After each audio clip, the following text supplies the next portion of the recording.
Alors racontez-nous. 0826 300 300. D'après les enquêtes, vous êtes nombreux à dire « je veux prendre du temps pour moi ». Est-ce votre cas ? Qu'est-ce que ça signifie ? Nous allons en parler. De quoi parlera-t-on en 2023 ? Allez-y, vous nous appelez 0826 300 300.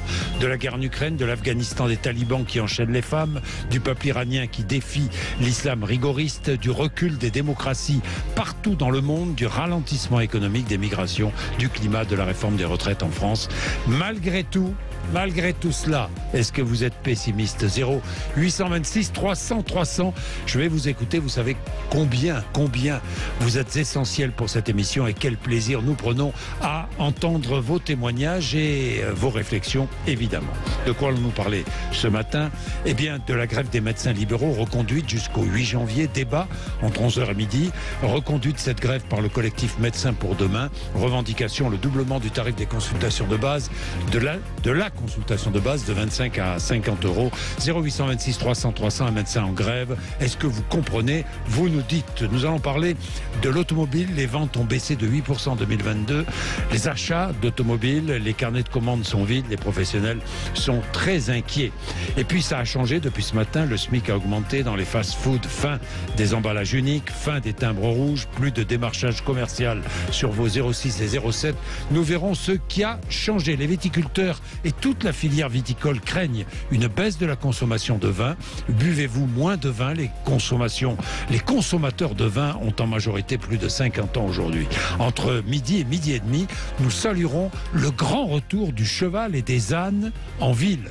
Promenade, transport des personnes âgées ou des enfants vers les écoles, ramassage des ordures, arrosage des espaces verts. Nous parlerons du cheval en ville tout à l'heure entre midi et midi et demi. Il est 10h32. Tout de suite, eh bien vous commencez. Honneur à tous nos auditeurs que je retrouve donc, je vous le disais avec grand plaisir, Franck par exemple, qui est à Bordeaux. Bonjour Franck. Bonjour Monsieur Bourdin. Merci d'être avec nous, tous mes voeux, Franck. Bonjour à tous les auditeurs, meilleurs voeux à tous les auditeurs et à vous-même Monsieur Bourdin pour cette année 2023. Eh bien, nous allons faire une belle année tous ensemble. Ouais. Franck, vous dites l'objet, le sujet essentiel pour 2023, c'est le climat, l'écologie. Alors c'est l'écologie, oui bien sûr, mais pas l'écologie au sens politique, l'écologie au sens bon sens du terme. Ça fait plaisir d'entendre ça. Un peu de bon sens. Oui, je suis d'accord. Un peu de bon sens dans l'écologie, dans la défense de l'environnement, ça fait pas de mal. Allez-y, Franck. Je pense que l'écologie, oui, c'est central. Hein. De toute façon, aujourd'hui, là, j'ai visité une exposition sur les déchets plastiques, sur l'eau dans les océans. Les déchets plastiques, c'était très beau. C'était des plasticiens qui avaient fait des tableaux avec des morceaux de plastique et c'était magnifique. Dédicace à Sarah au passage, je t'aime. Parce qu'elle s'occupe de l'eau. Oui. Et voilà. Et en fait, moi, je voulais pas seulement parler d'écologie, je voulais aussi dire que je souhaite que 2023 ce soit la paix et la sérénité. Si vous voulez retrouver la paix et la sérénité, vous allez sur frèrealex.love et vous me retrouverez avec toutes les invocations, les prières. Voilà. Oui. Et puis pour que ceux qui ont faim soient rassasiés et que surtout une dernière chose que je souhaite vraiment, je voudrais dire. Oui. Les familles sont divisées après le Covid. Ça a créé beaucoup de divisions. Donc je souhaite pour 2023 la réconciliation et repousser toujours plus loin les limites du pardon. Voilà. Bien, oui, Franck, mais la paix dans le monde, ça c'est un vœu un peu pieux, pardonnez-moi de vous le dire. Moi, mais je pense la guerre en Ukraine, on peut y arriver. La guerre en Ukraine, croyez-moi Franck, on n'est pas sorti malheureusement de cette guerre. L'Afghanistan, les talibans qui enchaînent les femmes, qui les empêchent d'étudier, c'est dramatique. Oui, le peuple iranien qui défie l'islam rigoriste et les démocraties partout dans le monde. Il faut regarder ce qui se passe ailleurs dans notre monde. Les démocraties qui partout dans le monde reculent. Voilà ce qui doit nous inquiéter. Avant tout, le climat aussi, évidemment, c'est extrêmement important. Et puis, il y a notre vie quotidienne. Bien, merci Franck. Hervé est en Antony. Bonjour Hervé. Bonjour Jean-Jacques Bourdin, meilleurs vœux. Hein. Meilleurs vœux, moi aussi. Vous êtes dans les Hauts-de-Seine, donc à Antony. Voilà.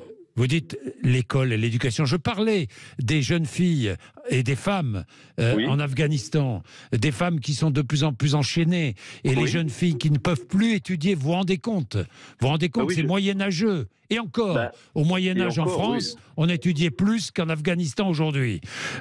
Hervé, que voulez-vous dire à propos de l'école et l'éducation? Écoutez, je veux dire plusieurs choses. Alors, je suis absolument d'accord avec vous, mais j'ai l'impression que c'est un vœu pieux, ce que vous dites, parce qu'on ne peut pas à la fois, si vous voulez, défendre le foulard en France et puis se scandaliser de ce qui se passe en Afghanistan. Mais enfin, bon, voilà, je referme la parenthèse. C'est pas faux, c'est pas faux, le débat. C'est pas faux. Vous avez raison d'ouvrir ce débat, Hervé. D'ailleurs, en 2023, nous continuerons à ouvrir des débats, mais celui-là, oui, peut-on défendre le foulard en France et en même temps s'indigner de ce qui se passe en Afghanistan ou en Iran?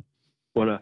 Et alors moi, ce que je voulais dire aussi sur l'éducation, si vous voulez, j'ai l'impression que la France elle est un peu en état d'Alzheimer, parce qu'on parle beaucoup d'éducation, mais on en parle dans des termes tellement généraux qu'on voit pas ce qu'on veut dire. Alors on dit qu'il faut, avec lequel je suis absolument d'accord, qu'il faut, si vous voulez, renforcer les fondamentaux, c'est-à-dire le français et les mathématiques, mais on oublie l'histoire, et on nie même le passé de la France. Et donc moi, je pense qu'on est en état d'Alzheimer. Et d'autre part, je pense aussi que les élites qui nous dirigent, contre lesquelles je n'ai absolument rien, organise aussi, si vous voulez, organise le délabrement de l'éducation nationale en faisant baisser systématiquement le niveau. Moi, je vais vous donner un exemple très très concret. Moi, j'étais passé sur RMC avec un universitaire que je connais bien qui s'appelait, il est mort maintenant, qui s'appelait Jacques Marseille. Oui, et on parlait il y a c'était il y a 25-30 ans. On parlait avec Marshall et Truchot justement du niveau des élèves déjà, vous voyez. Et moi je citais l'exemple du brevet que j'avais fait passer, bien que je sois historien. C'était la dictée, c'était 10 lignes, c'était déjà niveau 5e, et on nous a fait marquer au tableau 2 mots, le mot hameau, des hameaux, et locoteux en loc. Donc locoteux, je comprends encore que c'était pas difficile, mais si vous voulez, c'est la même chose pour le bac. On nous demande, lorsque les élèves ont des mauvaises notes, de monter les notes systématiquement. Et donc on baisse le niveau systématiquement. Donc, dès que c'est difficile, si vous voulez, on reçoit des ordres quand on fait passer des examens pour ne pas être trop sévère. Et puis on modifie aussi les notes. Vous voyez à quel niveau on en est arrivé. Et je vous donne un dernier exemple pour vous dire à quel point on peut en être, mais depuis très longtemps. Ma femme était professeure dans une école normale d'Alençon, et elle faisait, pour sa première année, donner des cours de français et de linguistique, et donc elle avait des instituteurs et des institutrices qui étaient là, qui avaient 30-40 ans, et un jour les instituteurs lui ont dit: Madame, on ne vous comprend pas toujours parce que vous employez des mots très difficiles. Elle a dit: donnez-moi un exemple. Et ben je vous le donne en 1000. Le mot difficile, c'était spontané. Et c'était il y a 35-40 ans, voilà. Bon, merci beaucoup Hervé, merci. Voilà. Merci. Sur l'apprentissage de l'histoire, d'ailleurs, il y a beaucoup de choses à dire. L'apprentissage de l'histoire ne doit pas être figé non plus. Il est bon aussi peut-être de remettre en cause certains apprentissages et certains savoirs historiques dans tous les cas. Mais on est d'accord, mais pensez qu'on... Il faut que ça évolue, il faut que ça évolue le regard. Il faut que ça évolue, mais on est obligé quand même d'appeler il faut commencer par les bases, c'est-à-dire de recommencer par la chronologie. Ça c'est une vérité. C'est tout. Il y a des bases, effectivement. Voilà. Vous avez raison, Hervé. Et vous avez raison, il y a des bases. Ensuite, bon, on peut toujours discuter. Louis XIV, un grand roi, mais en même temps qui a perdu beaucoup de guerres et qui n'a pas rendu la France toujours très heureuse. Vous voyez ce que je veux dire, Hervé? C'est qu'on a une vision toujours un peu simpliste si vous voulez, de l'histoire. Pour pouvoir critiquer le passé, il faut déjà le connaître. Moi, je vais vous dire quelque chose. L'école historique française est une des meilleures du monde. On nous a raconté beaucoup de choses, beaucoup de légendaires, beaucoup de choses fausses, mais ça ne nous a pas empêché de remettre en cause et puis d'avoir une vision un peu plus mesurée sur l'histoire. Mais pensez quand même qu'on n'a pas des agrégatifs quand on fait cours, on a des élèves. Et donc les élèves, il faut leur donner les bases, il faut recommencer. Quitte à leur dire aussi que ce qu'on a raconté en 1920, c'était pas tout à fait la vérité, mais ça on peut le faire. Et certains professeurs le font d'ailleurs. Il y a pas de problème. Bien sûr. Merci Hervé dans tous les cas. Et je trouve formidable de commencer cette année 2023 avec vous tous dans un dialogue, d'ailleurs constructif, qui va se poursuivre tout au long de ces 2 heures, si vous le souhaitez. Samy, par exemple, qui est à Mitry-Mory, en Seine-et-Marne. Bonjour Samy. Bonjour tout le monde. Bonjour, chef d'entreprise. Bonne année, mon cher Samy. Merci. Auditeur fidèle aussi. Je suis très heureux. Je suis très heureux de vous retrouver. Alors, merci, vous dites pour 2023, plus de sécurité, de présence policière. Voilà, plus de policiers, plus de contrôle et le retour de l'uniforme et le retour de l'armée. Si un de ces trois pouvait s'exaucer, ça serait très super. Bah, Samy, le premier de l'an, c'est plutôt pas mal passé. Hein. 1 million de personnes sur les Champs-Élysées sans qu'il y ait de dégâts. C'est quand même exceptionnel. C'est magnifique. C'est magnifique. Donc il ne faut pas désespérer. Je ne veux pas non plus que cette émission se transforme en moment d'un pessimisme extrême. Non, il y a aussi au milieu de ce monde qui est turbulent, il y a aussi des motifs d'optimisme. Hein, Samy, il ne faut pas non plus. Hein, D'ailleurs, quel est votre optimisme? Dites-nous. 0826 300 300. Merci Samy. Vincent, lui, est dans l'Hérault. Bonjour Vincent. Bonjour M. Bourdain. Ça va mon cher Vincent?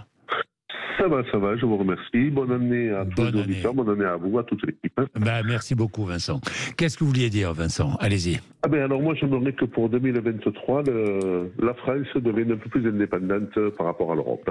Oui, c'est-à-dire que nos lois passent avant les lois européennes. Que ce soit économiquement, regardez l'Espagne, ils ont réussi à baisser la TVA sur tous les produits de première nécessité. Alors, l'Italie l'a fait. Il y a pas mal de pays qui l'ont fait, quoi. Alors, vous dites baisser la TVA. On peut le faire. Hein. Oui, mais vous savez qu'en Espagne, c'est vrai qu'on baisse la TVA sur les produits de première nécessité, mais en Espagne, les retraites moyennes sont bien plus basses qu'en France. En Espagne, la couverture sociale est bien moins bonne qu'en France. Vincent, il y a des bonnes et des mauvaises choses ailleurs en Europe. À copier mais ou justement, autant prendre que les bonnes plutôt que toutes les mauvaises. Ça, remarquez, vous n'avez pas tort. Bon, alors c'est un débat. Hein. Est-ce qu'il faut baisser la TVA sur les produits de première nécessité? C'est un débat que nous pouvons ouvrir, si vous le souhaitez. Mais il n'y a pas que ça pour l'Europe. Il y a beaucoup de choses. Des lois qui nous empêchent de renvoyer les clandestins.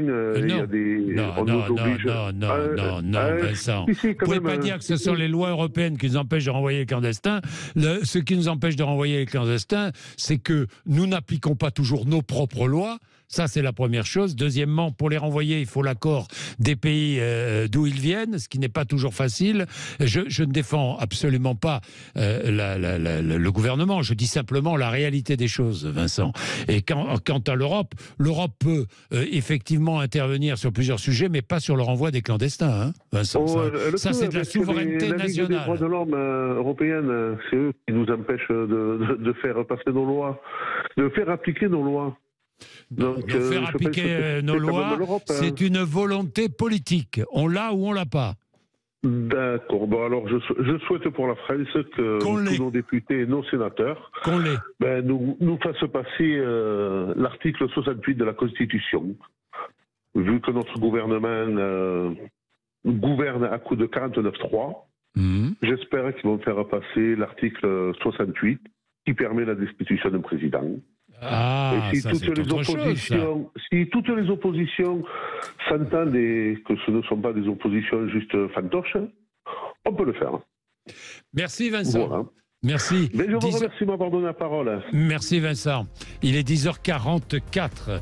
Oui, je sens que cette année sera aussi très politique, mais elle l'est au fond. Elle est toujours politique, politique au sens large du mot. Il est 10h44. La nouvelle année marque toujours son lot de changements. Félix Mathieu, avec pour 2023 plusieurs évolutions concernant le téléphone, notre téléphone, nos numéros de téléphone. Oui, si vous déménagez, vous pourrez garder votre ancien numéro de téléphone fixe, même avec les 2 premiers numéros de votre ancienne région. J'habite aujourd'hui, je ne sais pas, dans une zone 02, je vais dans une zone 05, je garde mon 02. Vous gardez le 02, et voilà, c'est un bon exemple. Alors, il y a des évolutions aussi pour les numéros de portable. Vous savez, parfois, vous pouvez être appelé par un 07 ou un 06. Vous croyez que c'est vraiment quelqu'un qui vous appelle. En fait, c'était du démarchage. Eh bien, désormais, ce sera interdit, ce démarchage avec des numéros de portable. Du côté de la Poste, on a la disparition du timbre rouge, le timbre lettre prioritaire. Il va disparaître. Il faut dire qu'il était de moins en moins utilisé. Pour 1,43 €, il était censé permettre un acheminement en 24 heures. Alors désormais, à la place, la Poste propose une e-lettre rouge. On peut envoyer par Internet jusqu'à 20 heures pour distribution dès le lendemain. Par contre, ce sera un peu plus cher. Oui, alors ça, oui, d'accord. Alors ça, c'est encore une nouveauté, la e-lettre rouge. Mais moi, je me mets à la place de toutes celles et ceux qui ne savent pas utiliser l'ordinateur. La e-lettre rouge. C'est un casse-tête, évidemment. Le timbre vert reste en circulation, reste possible sur une lettre, sauf que là, votre lettre mettra 3 jours au lieu de 2.